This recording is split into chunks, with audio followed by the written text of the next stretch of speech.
حضرت عمر کا وہ دور تھا کہ آپ کی ایک لونڈی کلمہ پڑھ گئی تو ابھی آپ مسلمان نہیں ہوئے تھے، تو وہ لونڈی کہتی ہے کہ مجھے الٹا لٹکا کے جناب عمر مارتے تھے، اور اتنا مارتے تھے کہ تھک جاتے تھے تو پانی منگواتے تھے، اور جناب عمر وہ شخص تھے کسی کی جرت نہیں تھی کہ بات کرے، لیکن بس پھر بدل گئے عمر، پھر اللہ کا خوف آ گیا، پھر جو شخص کبھی نہیں رویا تھا وہ بات بات پہ رونے لگا، جو کسی کے آگے نہیں جھکا تھا وہ چھوٹے چھوٹے لوگوں سے معافیاں مانگنے لگا، بدل گئے نا، اللہ کا خوف آ گیا نا، اب وہ اکڑی ہوئی گردن نہیں رہی، اب مسجد میں بھی آ کے یہ نکاح کے پیچھے ہٹو، تمہیں پتہ نہیں میں چودھری ہوں، یہ میری جگہ ہے، اب وہ بات بدل گئی، اب وہ رویہ نہ رہا۔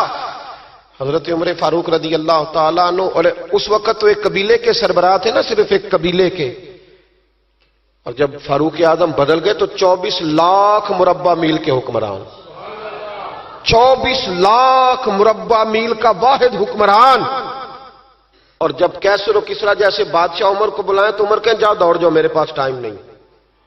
اور ایک دن رات کو چہرے پہ نقاب ڈال کے نا تو مسجد کی گلیاں گھوم رہے تھے عمر فاروق، مدینے کی گلیاں گھوم رہے تھے، ایک دو گلیاں رہ گئیں تو فجر کا وقت ہو گیا، تو حضرت عمر اپنے غلام سے کہنے لگے نماز پڑھ لیتے ہیں اور باقی دو گلیاں بعد میں گھوم لیں گے۔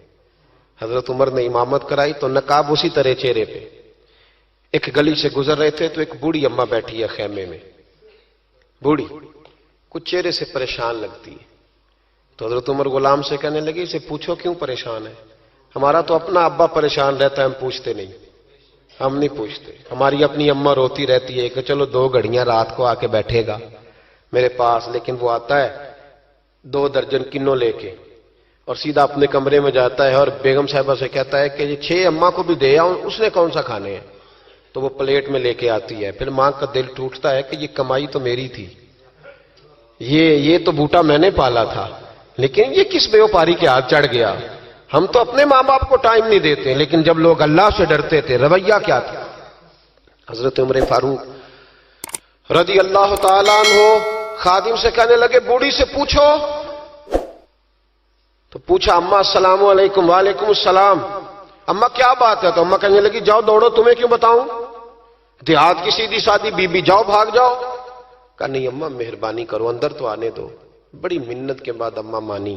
عمر فاروق عام آدمی نہیں جس سے دنیا کامتی ہے، حضرت عمر اندر گئے، اماں کیوں پریشان ہو، تو اماں کہنے لگی تمہیں کیوں بتاؤں، میرا اپنا دکھ ہے، چل اماں بتا دے تیری مہربانی۔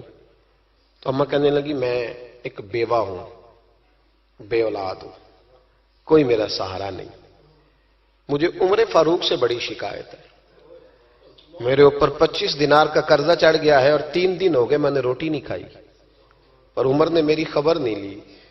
حضرت عمر کو پتہ چل گیا لوارث ہے، اس کا کوئی 2 4 10 ہزار ووٹ کوئی نہیں، ایک کو میکے سے 6 مربے نہیں لے کے آئی، ایک اکیلی تنے تنہا۔ اور بھائی جب اللہ کا خوف ہوتا ہے تو پھر انسان ان غریبوں کو بھی مناتا ہے، پھر ریڑی والے کی بھی اہمیت بڑھ جاتی ہے، پھر رکشے والے کی قدر بھی بڑھ جاتی ہے۔ حضرت عمر فاروق رضی اللہ تعالیٰ عنہ کہنے لگے اماں عمر سے شکوہ ہے، کہاں؟ جناب عمر کہتے ہیں میں نے ایک جملہ کہا تو اماں نے تو مجھے لاجواب کر دیا، میں نے کہا اماں عمر کو کیا پتا کہ تو بھوکی ہے اور مقروض ہے، اسے کیا خبر؟ تو اماں کہنے لگی کیا کہا تم نے، عمر کو خبر نہیں، اسے پتا نہیں؟ تو عمر سے کہو نا چھوڑ دے حکومت، اس کے حوالے کرے جو خبر رکھ سکتا ہے، کیوں بیٹھا ہے پھر؟ ہمارے حکمران کہتے ہیں ابھی میں صدمے میں ہوں، نکلوں گا تو بات کروں گا، نہ ادھر ادھر کی تو بات کر، یہ بتا کہ قافلہ کیوں لٹا، مجھے رہزنوں سے غرض نہیں تیری رہبری کا سوال ہے، ہاں تجھے جواب دینا پڑے گا۔ حضرت سیدنا عمر فاروق رضی اللہ تعالیٰ عنہ سے اماں کہنے لگی نہیں خبر رکھ سکتا تو حکومت کیوں کرتا ہے، چھوڑتا کیوں نہیں؟ تو حضرت عمر کہتے ہیں میں کانپنے لگا، دوڑے گئے جناب عمر، میں نے کہا اس اماں کا 6000 ووٹ نہیں کہ اس کی قدر کی جائے، یہ اماں کوئی بہت آکسفورڈ یونیورسٹی کی ڈگری ہولڈر نہیں کہ اس کی بات مانی جائے، کہ لاوارث اور بیوہ بی بی۔ عمر دوڑے گئے، گھر سے اناج کا تھیلا کندھے پہ رکھا، 25 دینار بھی لیے، پکا پکایا کھانا بھی لیا، خادم کہنے لگا حضور مجھے دے دے میں اٹھا لیتا ہوں، تو حضرت عمر فرمانے لگے چل وعدہ کر قیامت کے دن بھی میرا بوجھ اٹھائے گا، کہنے لگا جی نہیں وہاں نہیں اٹھا سکتا. فرمایا پھر آج بھی نہ اٹھا, مجھے ہی اٹھانے دے, یہ میرا بوجھ ہے تو مجھے ہی. اماں کے سامنے 25 دینار بھی رکھے. پھر اماں کو حضرت فاروق اعظم نے 2 مہینے کا راشن بھی دیا, پھر پکا پکایا کھانا بھی دیا. معمولی آدمی کی بات نہیں کر رہا, 24 لاکھ مربع میل کا حکمران. حضرت عمر مدینے میں بیٹھ کے کبھی للکار دیں تو کیسر و کسرا کی ٹانگیں کانپیں. جناب عمر فاروق رضی اللہ کھانا کھلا کے, اماں چارپائی پہ تھی تو عمر نیچے بیٹھ گئے. کہنے لگے اماں چل عمر کو معاف کر دے, چل جانے دے, کوئی عرض نہیں, بیچارے کو پتہ نہیں چلا. تو اماں کہنے لگی تو نے پھر عمر کا ذکر چھیڑ دیا. بیٹے میرے گھاؤ بڑے گہرے ہیں, میرے زخم بڑے سخت ہیں, کلیجہ پھٹے تو تجھے دکھاؤں کتنی تکلیف میں ہوں. میں تو پکا ہوا پھل ہوں, کسی وقت بھی دنیا سے چلی جاؤں گی. میں نے عمر کو معاف نہیں کرنا. جب میں قبر میں جاؤں گی نا, نبی کریم علیہ السلام آئیں گے تو میں عمر کی شکایت کروں گی. میں کہوں گی حضور اس سے پوچھئے یا رسول اللہ, بیوہ اور بوڑھی کا خیال ہی نہیں کیا. تو آپ کے غلام کہتے ہیں میں نے عمر کو کبھی اتنا روتے نہیں دیکھا جتنا آج روئے. کہنے لگے اماں عمر کو میں جانتا ہوں وہ کمزور ہے, یہ شکایت نہ لگانا, وہ کمزور ہے, مقابلہ نہیں کر سکے گا, یہ شکایت نہ لگانا, چل معاف کر دے. تو اماں کہنے لگی اچھا تو مجھے کچھ اچھا لگتا ہے, جا تیری خاطر عمر کو معاف کیا, تو پیارا لگا ہے, جا معاف کیا, تیری خاطر معاف کیا, تیری خاطر عمر کو معاف کیا. حضرت عمر فاروق کہنے لگے مجھے لکھ کے دو. کون اتنے جتن کرتا ہے, کون؟ کسی سے کہنا جا اپنی اماں کو منا لے, تو کہتے ہیں نہیں میری غلطی کوئی نہیں تو مناؤں کس بات پہ, ہمیں تو 20 دلیلیں آتی ہیں. جا ابا کے پیر پکڑ لے. پتہ ہے نبی پاک علیہ السلام نے فرمایا جس کا باپ راضی ہوگا اسی کا اللہ راضی ہوگا, اور جس کا باپ ناراض ہوگا وہ سارا دن وظیفے پڑھے, اس کا اللہ راضی. یہ ابو داؤد شریف کی حدیث ہے. نا جی بڑی مہربانی, پیسے نہ لائیے گا. اب بات سنیں, وہ بھی میں سمیٹنے کی طرف آ رہا ہوں, ختم کر رہا ہوں, آپ میری بات پہ توجہ رکھیں. عزیز بھائی, نبی کریم صلی اللہ تعالی علیہ وسلم نے جو اپنے غلاموں کی تربیت کی تو حضرت عمر فاروق کہنے لگے لکھ کے دو, لکھ دو.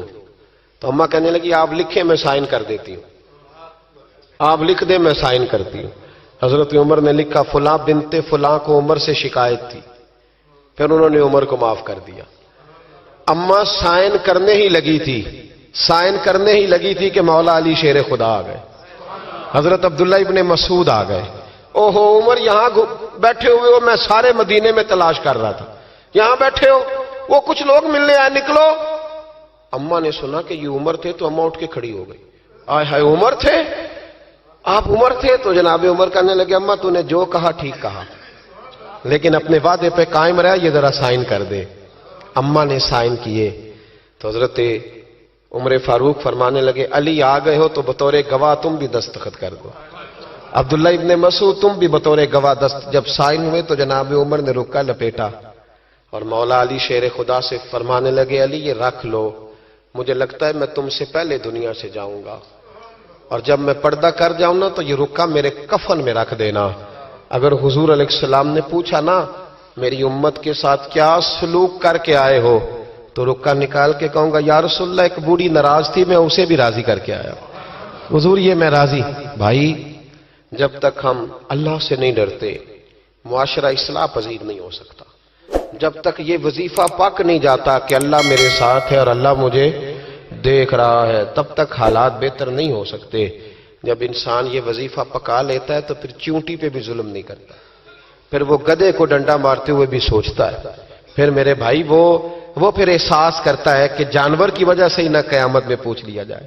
لیکن جب اللہ سے نہیں, ہمارے اب نہ تو مراقبے رہے, نہ ہم تنہا مصلے پہ بیٹھتے ہیں, نہ رات کو رب کریم کو مناتے ہیں. نمازیں ہیں تو وہ بھی ساری دکھاوے کی, اللہ ماشاءاللہ ہمارے سارے معاملات میں دکھاوا اس تیزی سے آیا کہ روح کا وہ اجر اور دل کی وہ کیفیات ختم ہوتی جا رہی ہیں. رات مصلے پہ بیٹھیں, اپنی اصلاح کے لیے اپنے مالک کے حضور دعا کریں, اور سب سے بڑھ کر یہ کہ یہ ذہن بنائیں کہ میں, یہ باپ مجھے بعد میں ملا, اماں مجھے بعد میں ملی, بچے بیوی بعد میں ملے, پہلے تو میں اپنے رب کے پاس تھا. اس وقت میرا کوئی رشتہ دار نہیں تھا, اور جب میں قبر میں جاؤں گا تو پھر بھی میرا اللہ ہی میرے ساتھ ہوگا. اور اگر اس کے بعد کوئی ہستی میرے لیے ابر رحمت بنے گی تو خدا کے محبوب کی ہستی بنے گی. میرے بھائی جس آدمی کے ساتھ انسان کو ہمیشہ کام پڑے اسے بندہ ناراض نہیں کرتا، اس کے ساتھ دوبارہ بھی مجھے کام پڑے گا۔ تو رب رسول کے ساتھ رشتے مضبوط کریں۔